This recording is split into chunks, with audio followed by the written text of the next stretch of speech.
नमस्कार, मैं नवीन जायसवाल 4PM राजस्थान में आपका स्वागत है। कांग्रेस की नेता सोनिया गांधी अब राजस्थान से सांसद बन गई हैं। राज्यसभा से उन्होंने नामांकन भरा था और आज उन्हें निर्वाचित घोषित कर दिया गया। सोनिया गांधी पहली बार राज्यसभा के जरिए संसद में प्रवेश करेंगी। 14 फरवरी को उन्होंने नामांकन भरा था और आज 20 फरवरी को जब नाम वापसी की आखिरी तारीख थी, तो आज उन्हें औपचारिक रूप से निर्वाचित घोषित कर दिया गया। इसके साथ ही भाजपा के दो प्रत्याशी मदन राठौड़ और चुन्नीलाल गरासिया, उन्हें भी निर्वाचित घोषित कर दिया गया है। आज विधानसभा में चुनाव अधिकारी ने तीनों के औपचारिक रूप से निर्वाचित होने की घोषणा कर दी। 3 ही सीटें रिक्त हुई थी और 3 सीट पर 3 ही प्रत्याशी थे, एक कांग्रेस से और 2 भाजपा से। इसलिए चुनाव की स्थिति नहीं बनी और औपचारिक रूप से राज्यसभा के जो 3 सीटों के लिए चुनाव थे, वो संपन्न हो गए। हालांकि सोनिया गांधी इस मौके पर मौजूद नहीं थी, लेकिन उनके पॉलिटिकल एजेंट के रूप में प्रदेश कांग्रेस अध्यक्ष गोविंद सिंह डोटासरा ने उनका निर्वाचित होने का प्रमाण पत्र लिया, जबकि भाजपा के दोनों प्रत्याशी मदन राठौड़ और चुन्नीलाल गरासिया वो दोनों विधानसभा आए और वहां पर उन्होंने अपने निर्वाचित होने का प्रमाण पत्र खुद ने लिया। अब इसके साथ में राजस्थान की जो 10 राज्यसभा की सीटें हैं, उसमें 6 सीटों पर अब भी कांग्रेस के प्रत्याशी हैं, कांग्रेस के सांसद हैं और 4 सीटें अब भाजपा के पास है। 3 ही सीटों पर चुनाव होना था और 3 ही प्रत्याशी थे, इसलिए चुनाव की नौबत नहीं आई। वैसे पहले भाजपा की योजना जरूर रही थी कि वो एक और प्रत्याशी उतार के चुनाव को रोचक बनाने की कोशिश करते, लेकिन जो चुनाव का गणित था वो कहीं से भी इस बात की इजाजत नहीं दे रहा था।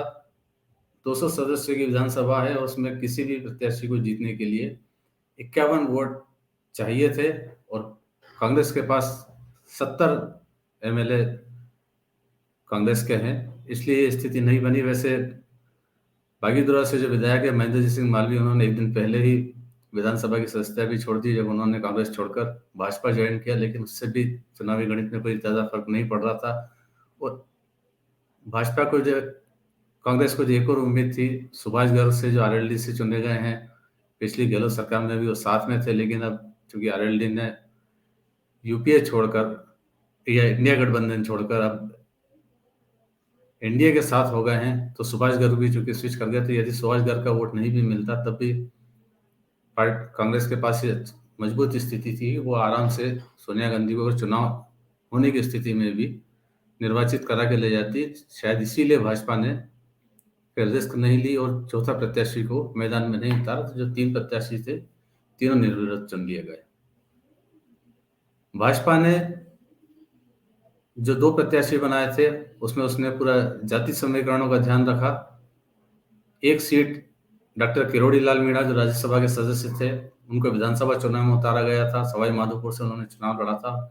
चुनाव जीतने के बाद में वो भजनलाल सरकार में मंत्री बन गए, तो एक सीट उनके कारण इस्तीफे से रिक्त हुई थी। उस सीट पर चूंकि डॉक्टर किरोड़ी लाल मीणा आदिवासी समुदाय से आते हैं, तो उनकी जगह पर चुन्नीलाल गरासिया को, जो खुद भी आदिवासी हैं, उनको उतारा गया और आदिवासी सीट की पूर्ति उससे कर दी गई। दूसरी सीट पर मदन राठौड़ को उतारा गया जो ओबीसी से आते हैं, और भूपेंद्र यादव की जो सीट खाली हुई थी वो ओबीसी से आते हैं, तो ओबीसी की जगह उन्होंने बीजेपी ने ओबीसी को ही प्रत्याशी बनाया। इस तरह से बीजेपी ने अपने जातिगत समीकरण का पूरा ध्यान रखा, ओबीसी की जगह ओबीसी और एसटी की जगह एसटी करके वापस राज्यसभा से वही सीटें भरी गई। जबकि दूसरी तरफ कांग्रेस में सोनिया गांधी को प्रत्याशी बनाया और कांग्रेस के समीकरण कुछ दूसरे थे। राजस्थान से जितने भी कांग्रेस के सांसद हैं उसमें ज्यादातर राजस्थान से बाहर के हैं, और यहीं से प्रदेश कांग्रेस की तरफ से सोनिया गांधी से ये आग्रह किया गया था कि इस बार अगर राज्यसभा जा रहे हैं तो वो राजस्थान से नामांकन भरे, जिसे सोनिया गांधी ने मान लिया था और उसके बाद उन्होंने राजस्थान से नामांकन भरा।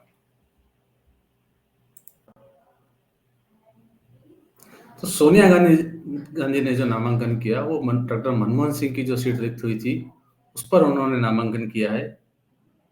इसके अलावा जो राज्यसभा के सदस्य हैं उसमें अब भी दिल्ली का या बाहर के राज्यों का ही बहुमत जो सांसद हैं उनका ज़्यादा है। केसी वेणुगोपाल हैं जो केरल के हैं, कांग्रेस के संगठन महामंत्री हैं, वो राजस्थान से राज्यसभा के सदस्य हैं। रणदीप सिंह सुरजेवाला है जो हरियाणा से हैं। तीसरे मुकुल वासनिक है जो महाराष्ट्र से हैं, और प्रमोद तिवारी हैं जो उत्तर प्रदेश से हैं। ये भी राजस्थान से ही कांग्रेस की तरफ से राज्यसभा में भेजे गए हैं। लोकल राजस्थान की बात की जाए तो सिर्फ नीरज डांगी हैं जो राजस्थान के हैं और राजस्थान का प्रतिनिधित्व करेंगे राज्यसभा के अंदर। कांग्रेस में ये बात पहले भी उठती रही है कि जो भी यहाँ राज्यसभा की सीटें हैं वो ज़्यादातर बाहर के कोटे से ही पूरी होती रही है, स्थानीय को प्रतिनिधित्व नहीं मिलता रहा है।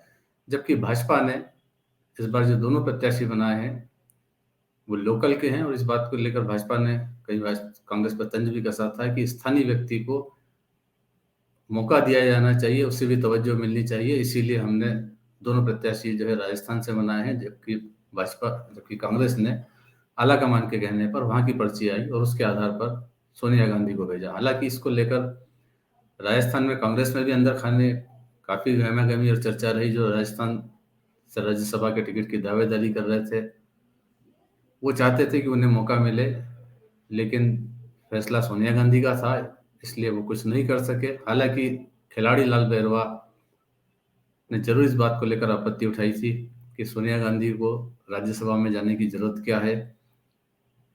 गांधी परिवार ऐसा है जो अपने दम पर दूसरों को चुनाव जिताता है, तो सोनिया गांधी को लोकसभा की ही राजनीति करनी थी और उन्हें राज्यसभा में नहीं जाना चाहिए था।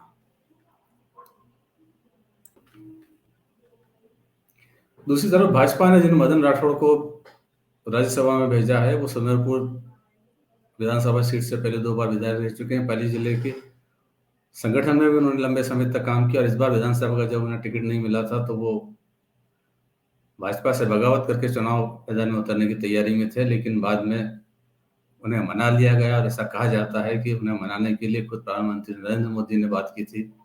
प्रदेश प्रभारी अरुण सिंह ने उनकी बात कराई थी फोन पर, और उसके बाद ही मदन राठौड़ माने थे।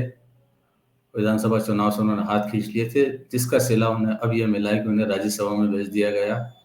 दूसरे जो राज्यसभा के सांसद निर्वाचित हुए हैं चुन्नीलाल गरासिया, वो उदयपुर ग्रामीण सीट से आते हैं, आदिवासी हैं, और वो भी 2 बार पहले विधायक रह चुके हैं, और भाजपा के राष्ट्रीय अनुसूचित जाति मोर्चा के वो उपाध्यक्ष भी रह चुके हैं और प्रदेश के उपाध्यक्ष भी हैं। उन्हें भाजपा ने सांसद बनाया है। तो फिलहाल इस वीडियो में इतना ही, और अंत में एक बार फिर आपसे यही कहना है कि 4PM राजस्थान चैनल को सब्सक्राइब जरूर करें और इस वीडियो के लिंक को जितना ज़्यादा हो सके उतना शेयर भी करें। नमस्कार।